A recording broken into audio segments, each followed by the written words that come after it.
Bonjour Yvan Bachot. Bonjour. Alors, tu es le porte-parole de la liste MIC au mouvement pour l'initiative citoyenne aux européennes de 2019, les prochaines européennes qui auront lieu le 26 mai. Alors, on avait quelques petites questions pour toi. Est-ce que tu pourrais nous expliquer un peu la genèse de ce mouvement? Oui, moi j'ai commencé à militer pour le RIC en 1977 à l'occasion des élections municipales que la liste que je soutenais avait perdu. Et j'avais créé une société écologique de communauté pour s'opposer à un grand lotissement. Et dans les statuts de cette association, il y avait le référendum d'initiative citoyenne. Et on avait recruté pour cette association et on a eu tellement de gens qui avaient signé que le maire a renoncé à son projet sans qu'on ait à organiser nous-mêmes un référendum dans la commune. D'accord. Et après, moi j'ai vu que dans les années 90, tu avais aidé à monter un mouvement national même. Oui, alors en 93, tous les partis avaient dans leur programme le référendum d'initiative populaire ou citoyenne. Et notamment Mitterrand, en 1988, dans sa lettre aux Français, avait dit que le référendum d'initiative citoyenne était une aspiration profonde des Français, qu'il allait saisir le légistre. Malheureusement, il a attendu la dernière semaine du gouvernement Bérégovoy pour faire passer à la surprise générale un projet de loi en faveur du RIC. Et Le Monde avait titré à la surprise générale et il l'a déposé sur le bureau du Sénat, mais il y avait un raz-de-marée RPR qui était annoncé, donc c'est passé à la trappe. Et le RPR, qui est jamais en reste pour les promesses, avait promis, lui, c'était sa 4e promesse en 93, d'instaurer dans l'année 93, de réunir un congrès pour organiser, mettre en place le référendum d'initiative citoyenne. Or, quand il a été élu, il a bien réuni un congrès au mois de juillet, en quelques mois, mais pour instaurer la Cour de justice de la République, pour que les ministres socialistes mouillés dans l'histoire du sang contaminé, Fabius, je ne sais plus comment elle s'appelait, une bonne femme aussi, soient jugés par leurs copains parlementaires et non pas comme les médecins, voilà. Et donc ils ont fait passer ça, donc j'avais été assez choqué et j'avais organisé dans un lotissement à côté de chez moi, la ville le village à côté de chez moi, il y avait 150 villas. J'étais passé dans ces 150 villas en demandant aux gens de signer pour demander à Balladur de respecter sa parole.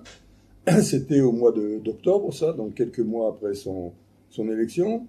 Et puis également pour demander la suppression de la Cour de justice de la République. Et j'étais passé, repassé autant qu'il a fallu pour voir tout le monde.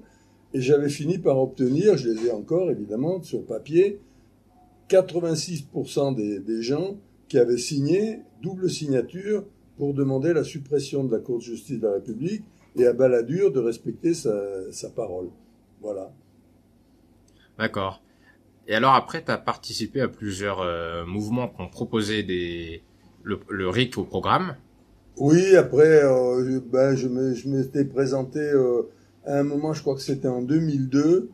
On s'était présenté, il y avait Concordat citoyen qui s'était créé avec un jeune qui était très gentil, qui était du Parti blanc, qui est décédé très jeune d'un cancer, et on s'était présenté, on s'était réunis à Paris, on s'était présenté, et on avait comme programme donc le RIC, on avait la reconnaissance du vote blanc, et je crois peut-être que les juges soient jugés pour leurs fautes professionnelles par des citoyens tirés au sort et non pas par leurs copains, quand exceptionnellement ils étaient jugés. Et à part ça, eh bien, chaque candidat pouvait rajouter ce qu'il voulait. Et on a fait évidemment des scores minables, même en mettant des bulletins, et notamment où je suis passé, où j'avais eu 86% pour le RIC, là, ça faisait partie de ma circonscription, bien sûr. Je ne sais même pas si j'ai eu une voix, donc les professions de foi, ça devait passer à la poubelle, quoi. Ouais, d'accord. Et alors en 2009, il y a déjà eu un mouvement ton mouvement qui s'est présenté pour les européennes. Voilà. Il y a 10 ans déjà. Oui, oui. Là, c'était le rassemblement pour l'initiative citoyenne, et on s'était présenté, bon, sans aucune ambition, et c'était pour avoir des clips vidéo qui sont d'ailleurs qu'on trouve dans les archives, pour faire parler du RIC, quoi. Bah, c'est plutôt bien réussi maintenant. Tout le monde parle du RIC. Maintenant, bon, pour cette histoire de RIC, ce qui a été le déclenchement, c'est la reprise par les Gilets jaunes du RIC, qui ont mis dans les médias les pancartes RIC sur toutes les chaînes LCI, BFM, etc. On voyait toute la journée des pancartes RIC. Voilà, c'est ce qui a fait. Et alors pourquoi tu t'as voulu relancer avec d'autres personnes l'initiative pour les européennes de 2019?